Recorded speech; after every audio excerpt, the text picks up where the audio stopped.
సోదరీ సోదరులారా, బావున్నారా?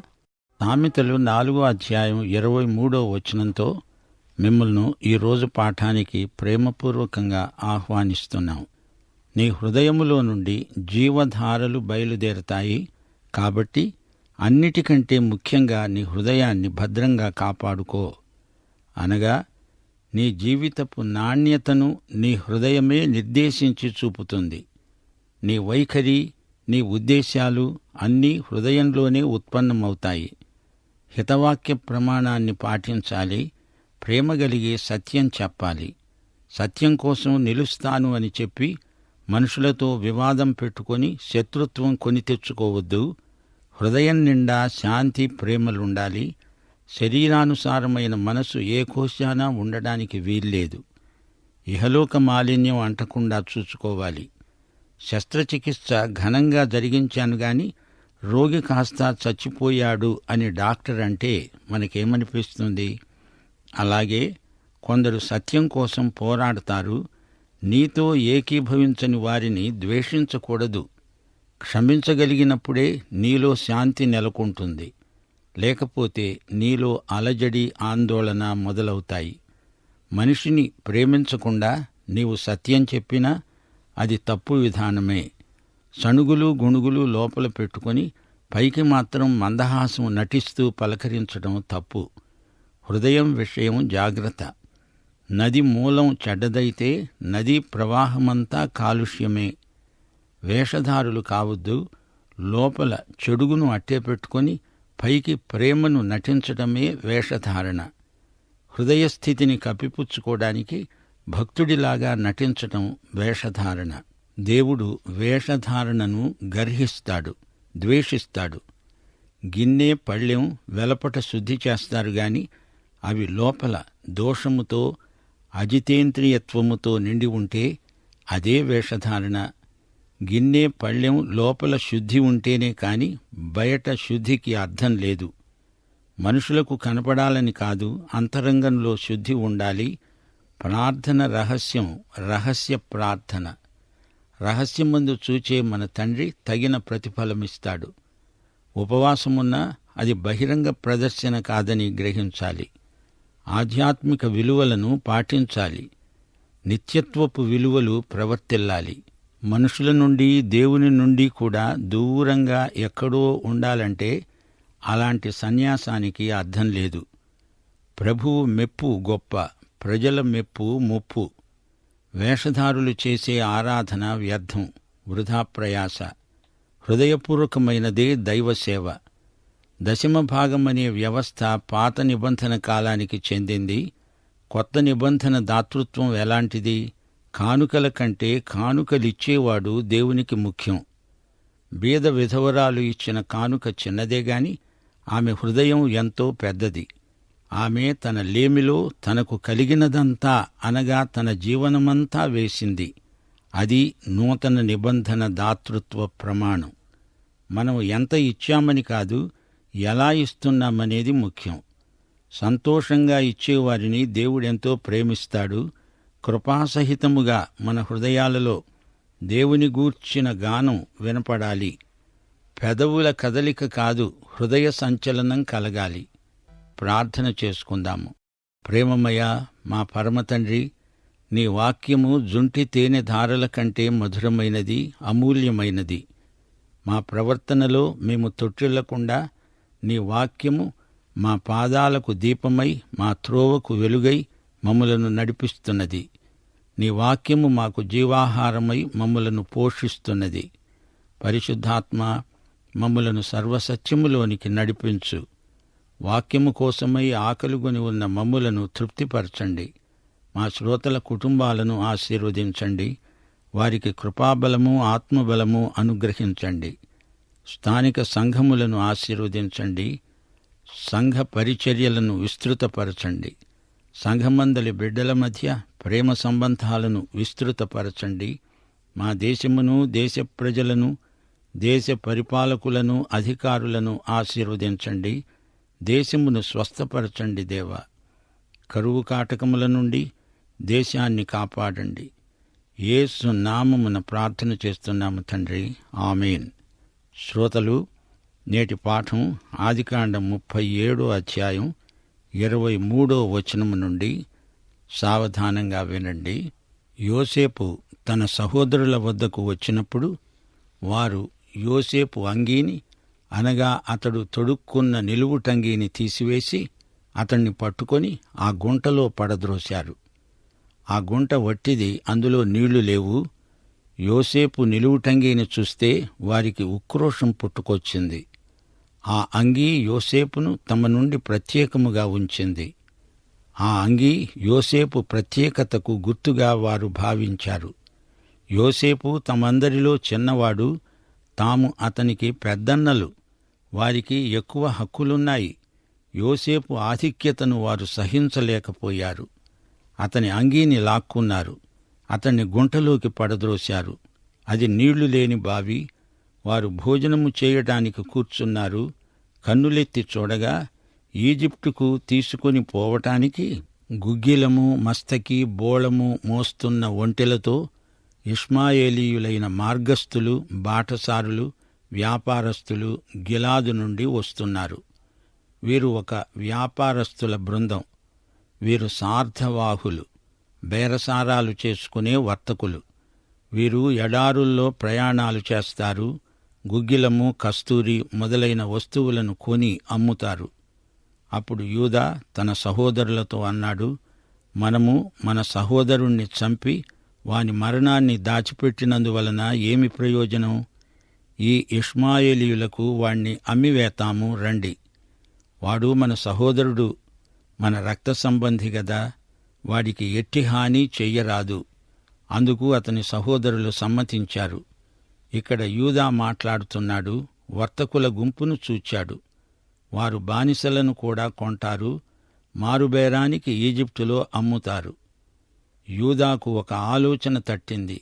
సోదరుణ్ణి హత్య చేయకూడదు. యోసేపు రక్తము తమ చేతులతో ఒలికించడం నేరం. వీణ్ణి ఎలాగైనా వదిలించుకుంటే సరిపోతుంది. ఈ ఆలోచన సోదరులకు నచ్చింది. ఎలాగైనా వీడు తమ మధ్యన ఉండకుండా వెళ్ళిపోవడం మంచిది. వాడు ఎటుపోతే తమకే? ఇష్మాయేలీయులు వీణ్ణి తీసుకునిపోయి ఈజిప్టులో బానిసగా అమ్మివేస్తారు. వీడి పీడ విరగడైపోతుంది. బానిస అంటే ప్రతిరోజు బ్రతుకుతూ చావడము, చస్తూ బ్రతకడం.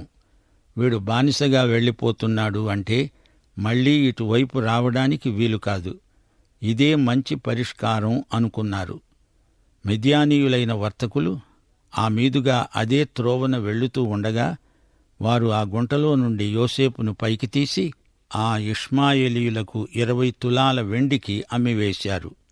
చూడండి, కొంచెం ఆలోచించండి. ఆదికాండం గ్రంథం మోషే రాస్తున్నాడు. మొదట ఈ వర్తకుల గుంపును ఇష్మాయేలీయులు అన్నాడు. ఆ తరువాత మిద్యానీయులు అంటున్నాడు. మళ్లీ వారిని ఇష్మాయేలీయులు అంటున్నాడు. ఇంతకు వారెవరు? ఇష్మాయేలీయులా లేక మిద్యానీయులా? మోషే పొరపాటు పడ్డాడా? ఇది పొరపాటు కానే కాదు. బైబిలు రచనలో ఎక్కడా ఎట్టి పొరపాటు, ఎలాంటి స్ఖాళిత్యము ఉండడానికి వీల్లేదు. ఇష్మాయేలీయులు ఎవరు? వీరు ఇష్మాయేలు సంతతి, అబ్రహాము సంతానమే. మిద్యానీయులెవరు? వీరు కూడా అబ్రహాము సంతానమే. అబ్రహాముకు హాగరుకు పుట్టినవాడు ఇష్మాయేలు. అబ్రహాముకు కెతూరాకు పుట్టినవాడు మిద్యాను. శారా చనిపోయిన తరువాత అబ్రహాము కెతూరాను పెళ్లాడిన సంగతి మా శ్రోతలకు జ్ఞాపకముంది కదా. ఈ వర్తకుల గుంపులో మిద్యానీయులు ఉన్నారు, ఇష్మాయేలీయులు ఉన్నారు. అందరూ సహోదరులే. సహోదరులే తమ సహోదరుణ్ణి వేరే వాళ్లకు అమ్మేస్తున్నారు. ఇశ్రాయేలీయులు ఎవరు? యాకోబు కుమారులు 12. వీరు ఇశ్రాయేలీయులు. ఆ కాలములో ఇష్మాయేలీయులు ఎంతమంది ఉన్నారు? ఇష్మాయేలు ఇస్సాకు కంటే పెద్దవాడు. ఒకవేళ 100 మంది ఇష్మాయేలీయులు ఉండవచ్చు. మిద్యానీయులు ఎంతమంది? మిద్యాను ఇస్సాకు తరువాత పుట్టినవాడు.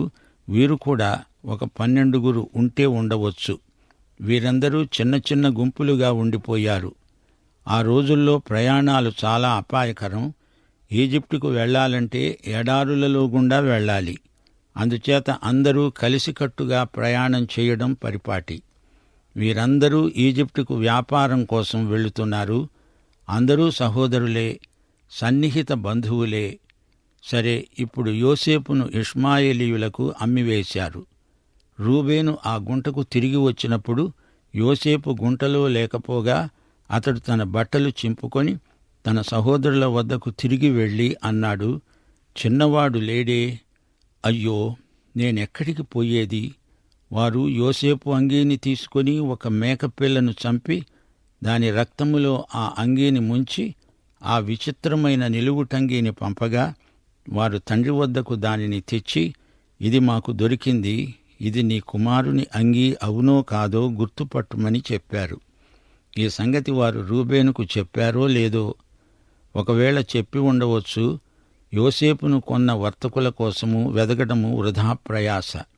వారు అప్పటికే ఎంతో దూరము వెళ్ళిపోయి ఉంటారు. అందుచేత అందరూ కలిసి కూర్చొని ఈ కథ కల్పించారు.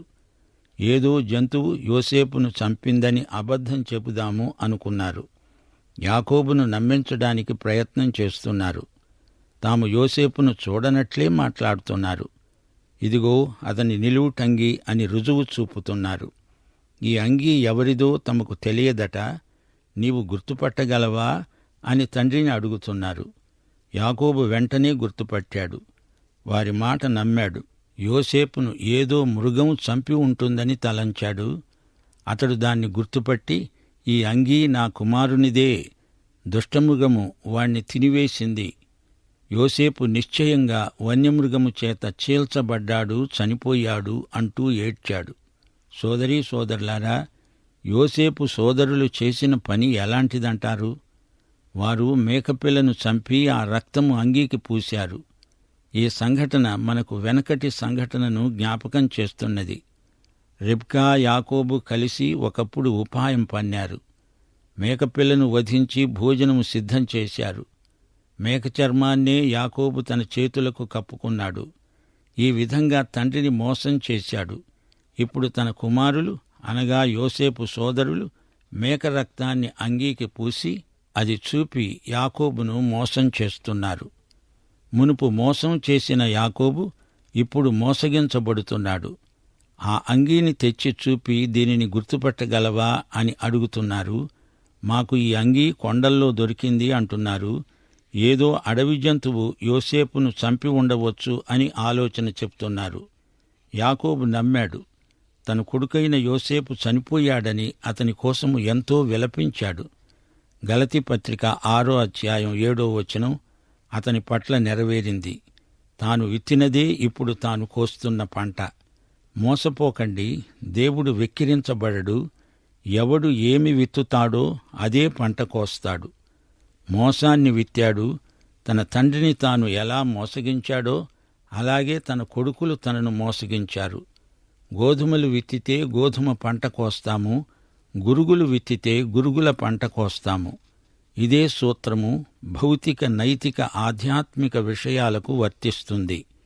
నీవు దేవుని బిడ్డవే అయినా నీవు పాపం చేస్తే దాని దుష్ఫలితాల నుండి తప్పించుకోలేవు.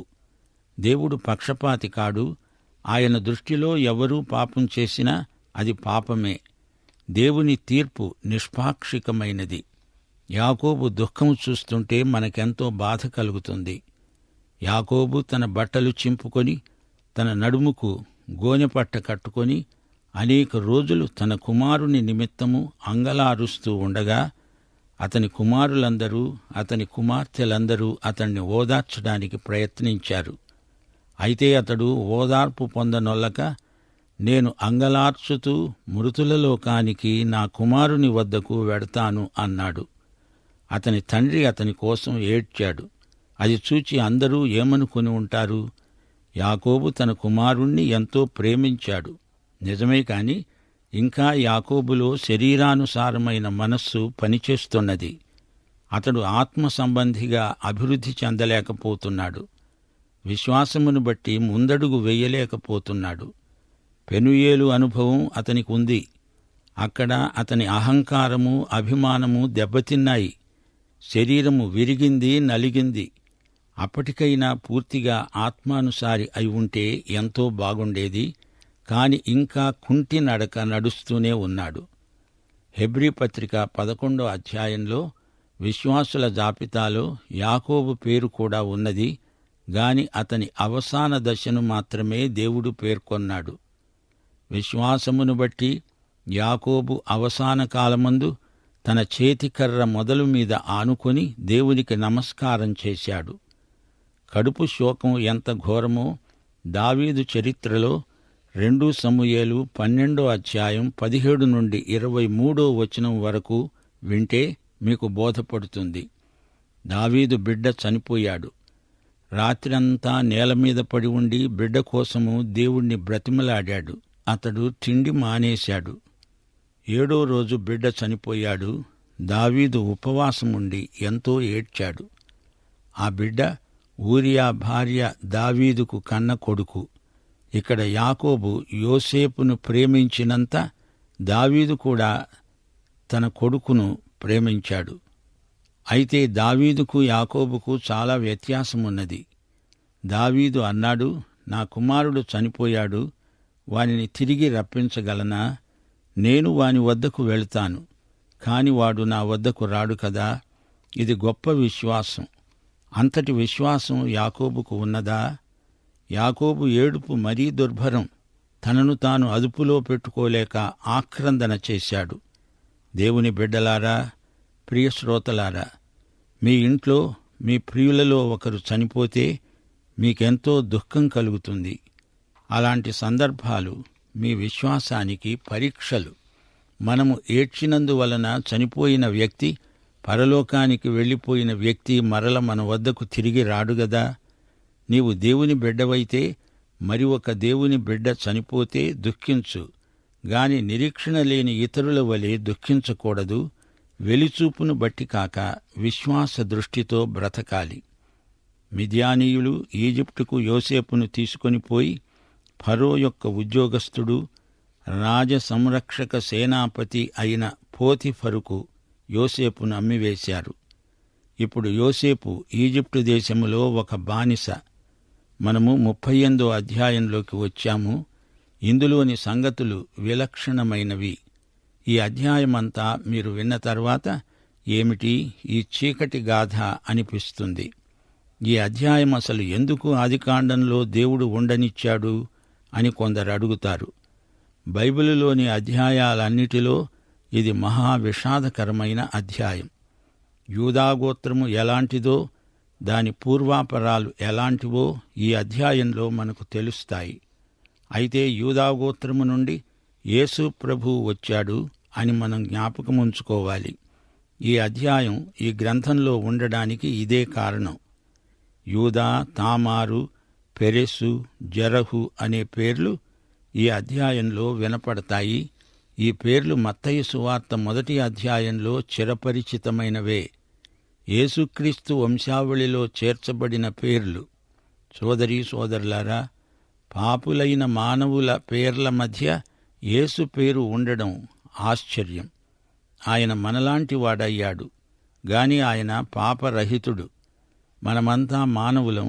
యేసు మానవుడై పుట్టి మానవులలో ఒకడై దేవుని మహిమను కోల్పోయిన మానవులతో తనను తాను సంయుక్తపరుచుకున్నాడు. ఈ అధ్యాయంలో యూదా చేసిన పాపం ఎంత లజ్జాకరమైనదో చూడండి. యాకోబు కుమారులు చేసే పనులకు అతనికి ఎంతో అవమానం. యాకోబు పిల్లలు ఎన్నో సమస్యలు తెచ్చిపెడుతున్నారు. యోసేపు, బెన్యామీను తప్ప మిగతా పిల్లలందరూ అల్లరి పిల్లలే. యోసేపు కూడా లేకపోవడంతో యాకోబుకు వేదన ఎక్కువ కాజొచ్చింది. పద్దనరాములో డబ్బు సంపాదనలో పడి యాకోబు పిల్లలను నిర్లక్ష్యం చేశాడు. అబ్రహాము ఇలా చేయలేదు. దేవుడు అబ్రహామును గురించి ఆదికాండం 18వ అధ్యాయం 19వ వచనంలో ఏమి సాక్ష్యమిచ్చాడో మా శ్రోతలకు జ్ఞాపకమున్నదా? యెహోవా అబ్రహామును గూర్చి చెప్పినది అతనికి కలుగజేయున్నట్లు తన తరువాత తన పిల్లలు, తన ఇంటివారు నీతి న్యాయములు జరిగిస్తూ యెహోవా మార్గమును గైకొనుటకు అతడు వారికి ఆజ్ఞాపించాడు అని నేను అతణ్ణి ఎరిగి ఉన్నాను అన్నాడు దేవుడు. యాకోబు అలా చేయలేదు. పొద్దస్తమానము లాబాను మామతో జీతనాతాలను గురించి బేరసారాలతోనే సరిపోయింది. అందుచేత తన పిల్లలు గాలికి పెరిగారు. క్రమశిక్షణ లేకుండా బరితెగిపోయారు. 39వ అధ్యాయం నుండి మనము యోసేపుతో ఈజిప్టుకు వెళ్తాము. ఇశ్రాయేలీయులు ఈజిప్టుకు రావడానికి యోసేపు మార్గం ఏర్పరుస్తాడు. కానానులో కరువు వస్తుంది. కొంతకాలం దేవుడు తన ప్రజలను ఈజిప్టులో గోషేను ప్రాంతములో భద్రపరిచాడు. కనానీయుల దుష్ట సంస్కృతి నుండి వారిని కొంతకాలం తప్పించాడు. ఇంకా కొన్ని ఏండ్లపాటు యాకోబు పిల్లలు కానానులో ఉంటే అది ఈజిప్టు దాస్యము కంటే ఘోరమయ్యేది. ఇప్పుడు యూదా కథ ఈ అధ్యాయంలో చదవబోతున్నాము. సోదరీ సోదరులారా, ఈ అధ్యాయం మనం వెనకముందు 2-3 మాటలు మా శ్రోతలకు చెప్పగోరుతాము. నిర్గమకాండం 20వ అధ్యాయం 14వ వచనం, దశాజ్ఞలలో వ్యభిచరింపకూడదు అనేది 7వ ఆజ్ఞ. 51వ కీర్తనలో వ్యభిచరించి దేవుణ్ణి బాధపెట్టిన దావీదు రాజు ఆక్రందన వినండి. నీ దృష్టి ఎదుట నేను చెడుతనము చేసి ఉన్నాను. నన్ను కడుగు, నన్ను క్షమించు. విరిగి నలిగిన హృదయంతో వేడుకుంటున్నాడు. వచ్చే సందేశంలో 38వ అధ్యాయం వివరాలు విందాము. ముగింపులో ప్రార్థన చేసుకుందాము. అందరూ తలలు వంచండి. ప్రియమైన దేవా, పరిశుద్ధుడవైన మా తండ్రి, నేటి వాక్యము ద్వారా నీవు మా హృదయాలతో మాట్లాడావు. నీవు మాట్లాడే ప్రతి మాట అర్థవంతమైనది. మా జీవమునకు భక్తికి అవసరమైన నిత్య సత్యాలు మాకు అనుదినము బోధిస్తూ ఉన్నందుకు నీకెంతో కృతజ్ఞులం. నేటి పాఠంలో మీరు మాకు బోధించిన సత్యాలను మేము మా జీవితములో అన్వయించుకొని అలాగు చేయటానికి పరిశుద్ధాత్మదేవ మాకు సహాయం చెయ్యి. ఈ రోజున మేము విన్న పాఠములోని ప్రాముఖ్యమైన అంశాలు మేము మరచిపోకుండా పరిశుద్ధాత్మదేవ మాకు జ్ఞాపకం చేస్తూ ఉండు.